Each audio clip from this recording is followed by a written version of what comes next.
What's up, everyone? I'm Dan, and this is Creators on Dan's Distillery. Today, I am joined by the wonderful model, cosplayer, and variety gamer, Satine Spark. Satine, thank you for being here. How are you doing? I am very, very happy to be here. And it's a bit dreary outside, but I'm feeling like it's a good day. Yeah. Dreary outside, but good inside. Dreary outside, good inside. Yeah. Yeah.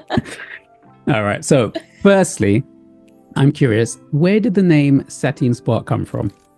Oh, I have been asked this quite a few times, which I completely understand. It's quite an unusual name.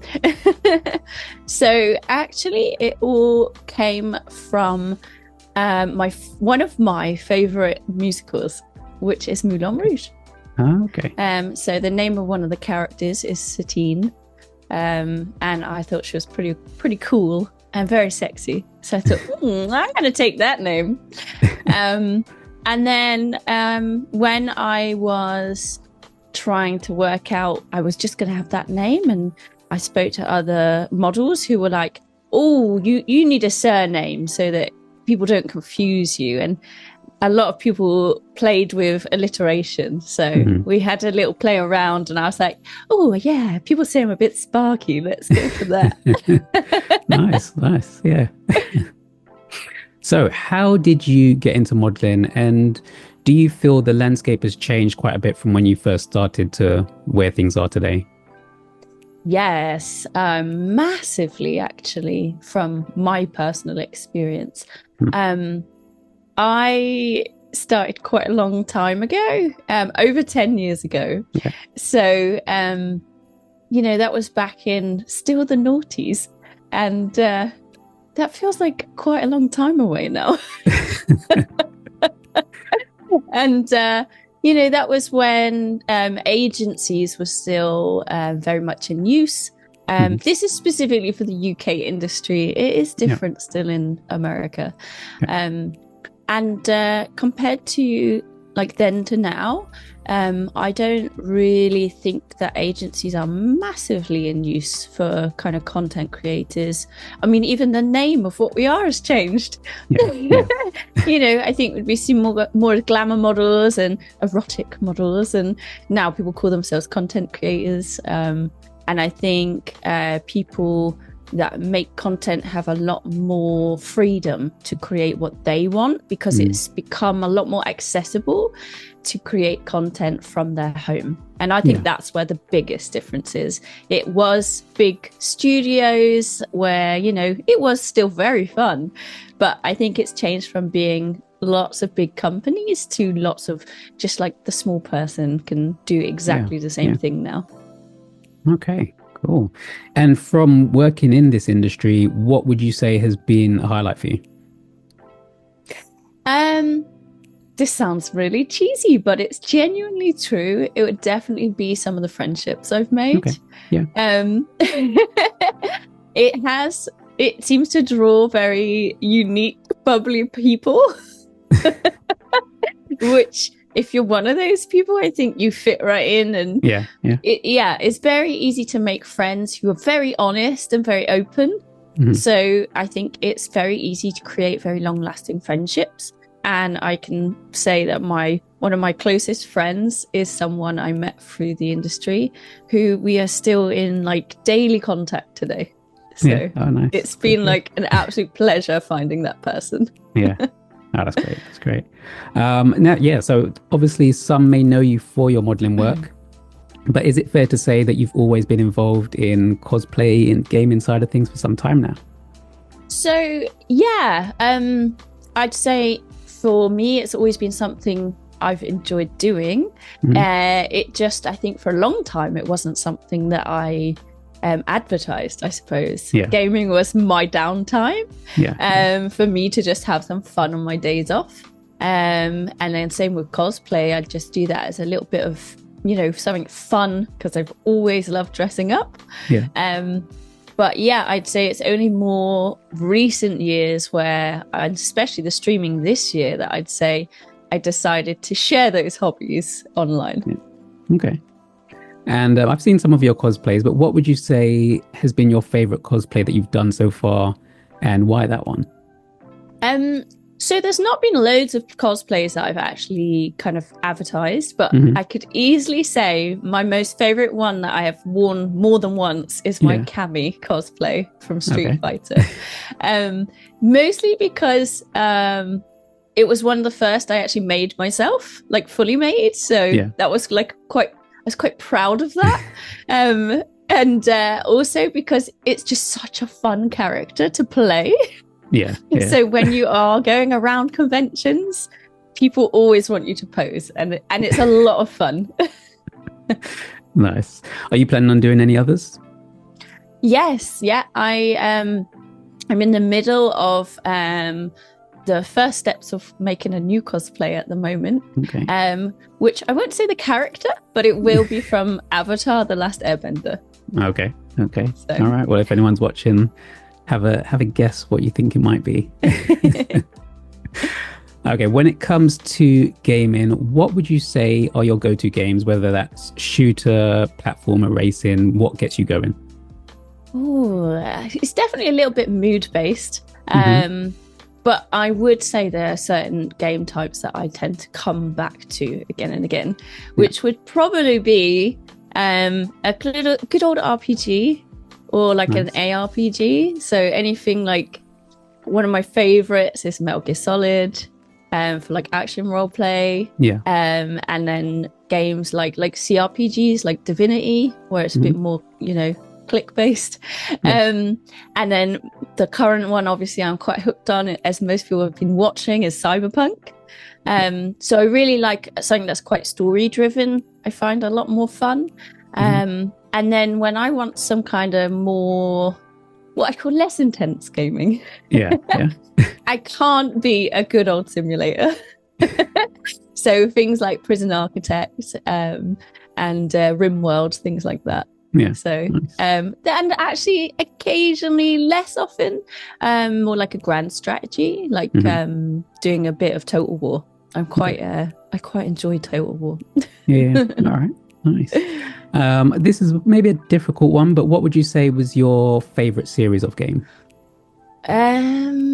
Oh, actually, you know what? This is quite easy for me. I did a lot of gaming when I was a lot younger, and then I had a big break from gaming when I was doing a lot more modeling work. I think I just didn't have as much time at home to enjoy games. So it's only in the last few years I've really got back into gaming. But the one game that I have consistently played between has been Monkey Island, the point and click. Nice. It's the only one I can say I have played every single one. That's good. It's a good series. So I do like a good puzzle as well, I guess. Is there a game that you've never played but would love to, like, it's on your top of your must-try list? Yes, I was thinking about this the other day. There are a few I'm quite keen to give a go. But the one that I missed, that was kind of this gap, is the Witcher games. I have been very much trying to not spoil any of the story for myself. Because I intend to stream the whole thing at some point. Nice. It's very high up it's the next on my list I want to play. Those are really, really good games. So and especially because when Cyberpunk came out, it had a lot of negativity. It wasn't in a great state, but Witcher had so much more positive reviews and things, so I kind of want to compare and contrast. But I think the good thing with Cyberpunk is they listened to the feedback and they went back and they worked on it. And I remember I played it when it first came out, and I thought it was okay. I could see the issues, but I had fun with it. But I stopped playing once I heard they were bringing out the patch, but I never went back. So everyone says it's like a completely different game now, and I want to go back and try it out for myself. So from my own experience, I definitely recommend it. And also I think I had less issues when it first came out, but from what I have heard from people, I'm a PC gamer, and I think there may have been more problems on consoles. On the consoles, Yeah. All the more reason to be a PC gamer. I may make that step soon. Who knows? I mean, I like console too. Some things are only on console, but yeah. If you had to swap lives with a game character for a week, who would it be and why? Ooh, that is quite a tricky one.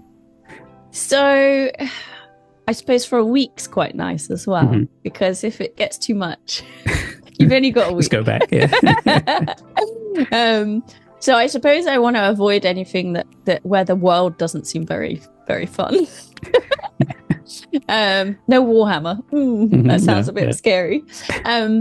But maybe something like, I mean, I would love to see what Night City's like in Cyberpunk. So that would be quite high, but I think there's a good chance I might not survive. So it might not be a good choice. So probably I would want to go maybe someone from one of the Final Fantasy. That seems like a fun world to be in. Yeah. Or maybe go for I had something in my head and now I can't think who I'd like to go at. I think that is a very tricky question. I'm gonna go. I'm gonna stick with. No, I'm gonna stick with Night City. I'm gonna try it. I'd go for maybe I could go for a character who I think would do well, like Rita Wheeler. She's quite a quirky character. Yeah. Nice. So you're a Twitch streamer. How long have you been streaming now, and what do you like most about streaming? So I haven't been streaming very long at all. I dabbled in it in lockdown, but I didn't put many hours into it at that point. So I've really, I'd say, started streaming since probably August this year. So not very long at all. Yeah. But I'm really enjoying it. Most of the reason I wanted to go back to trying streaming is because I've been gaming anyway at home, and quite often I'm a daytime gamer where, there's no one online, and I thought, well, what a great way to have company whilst I'm gaming. Okay, so do you have any sort of pre-stream rituals to get you in the right mindset? Just one, and that is at least 2 cups of tea. I need tea. Tea is my fuel. Yeah. I agree. Yeah. So that's about it. As long as I've had a cup of tea, I'm ready. Well, or 2. I'm ready to go. There you go. Yeah, okay. Do you find that you have any sort of crossover of fans, or do you feel that you have a completely new audience now? I think I've been really, really lucky in that I have had quite a lot of crossover of fans. Yeah. But then I think I'd describe my personality as quite geeky anyway. Yeah. So I think I have attracted quite a lot of fans through my modeling work that actually enjoy gaming. Yeah. So it's been really good for me. But what's been absolutely lovely is that I have definitely started finding a few new fans from my kind of gaming side. So that's really, really nice. Yeah, I'm enjoying it a lot. Nice. What's the weirdest fan request you've ever received in sort of cosplay on stream or otherwise?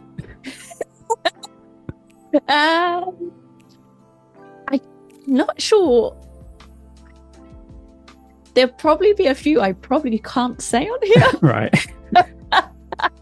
If I'm very honest. But I would probably say the one I found the most unusual was someone wanted me to take some pictures with my tongue as far out as I could get it. Apparently there's quite a thing for tongues and vampire teeth and things. Yeah. Okay. Which I kind of understand, but that was new for me. Yeah. All right. What's one piece of advice you'd give to someone who's starting out streaming? Don't listen to my advice. I suppose, yeah, I'd still say I'm very much a novice streamer at the moment. I'm still finding my way around Twitch. But I suppose what I've already found really helpful is like just link up with anyone in the community that is open to you asking for help. I've already done that, and it's been really wonderful. And then like just read the guides. They have a lot of information already. Okay. So yeah, I suppose I'm kind of learning as I go, but I'd say a lot of the support has been from other people in the community giving me a little bit of a helping hand, and then just actually reading through information that may seem a little boring, but actually is really useful. Okay. I mean, I know you said you're still sort of just starting out, but I think maybe because of your sort of personality, your bubbly personality, coming to your streams, it's very sort of an inviting place to be. Like, it's very welcoming, and I feel like you've been doing it for ages. So yeah, I'm surprised that you've only just started. Yeah. Really so good. Thank you. I have had a couple of other people in my community kind of say that, which has been a lovely compliment. And I can only assume that it's kind of down to having done so much camera work. Work in front of a camera. And I think it's just helped me feel really comfortable in front of a screen as well, where, a lot of the work I've done previously, there are not very many other people. It's not like I have a crowd in front of me. So I'm very used to talking into a camera where the person is not necessarily in front of me. Useful skill. How do you handle trolls or negative comments in your chat? So I suppose it depends on what people consider a troll. So sometimes maybe if I've had inappropriate comment or something a little bit rude, I'll definitely try to just turn that around first. I don't see the point in just kicking someone out of a stream, because I think sometimes people just are not sure what is appropriate, especially depending on my background. I think it's quite easy to maybe say something more inappropriate and forgetting the platform that they're on. So I kind of have a rule of I will always give someone an opportunity to turn around some behavior, and just kind of let them know what is and what isn't appropriate at the time, that they're welcome to stay, as long as that boundary is kept. It's not crossed, and then if that boundary is crossed, well, then it would be a case of, I'm just going to ignore that behavior. I'm not going to pull it up, and I'm just going to maybe kick them out for a bit. And thankfully I've not had to ban any member so far. And I hope I don't have to, because I think most people, if you just explain why, they are quite happy to just not say what it was or change how they're speaking. Good. All right, so if you were stuck on a deserted island, what 3 things would you bring with you? Oh, that's tricky. Any 3 things. Any 3. Well, I'm going to assume it's quite a nice, warm desert island. With some nice weather. So I suppose for me, an essential would be sun lotion. Because otherwise I'll be a salmon. That I think would. I need to keep on top of my skincare. A nice cozy blanket for in the evenings, because I don't think I could make one of those. And probably my cats, if I can count them as one. I would love the company of my cats in the evening. All right. And they might be able to help me hunt. Probably get some fish. I think that would be what I'd take with me. Nice. The rest I can hopefully manage to find on the island. Okay. What is next for Satine Spark? Do you have any events coming up or any projects on the go? So next year I'll be doing another cosplay for I'm not sure exactly which event, whether it'll be an MCM or a London and Film Comic-Con, or perhaps both. But I will have my next cosplay ready for the next con, so I'll be hoping to kind of go out and show that.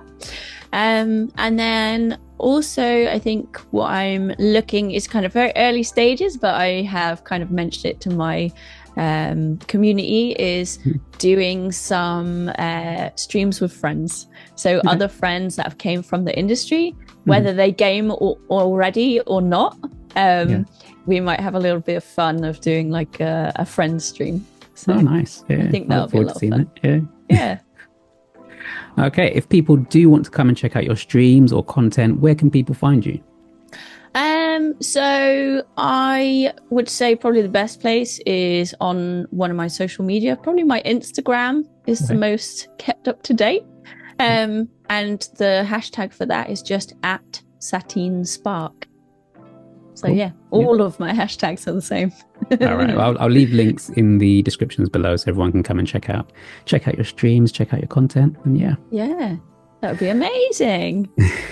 And that's everything. And thank you for joining me today. It's been a pleasure talking with you.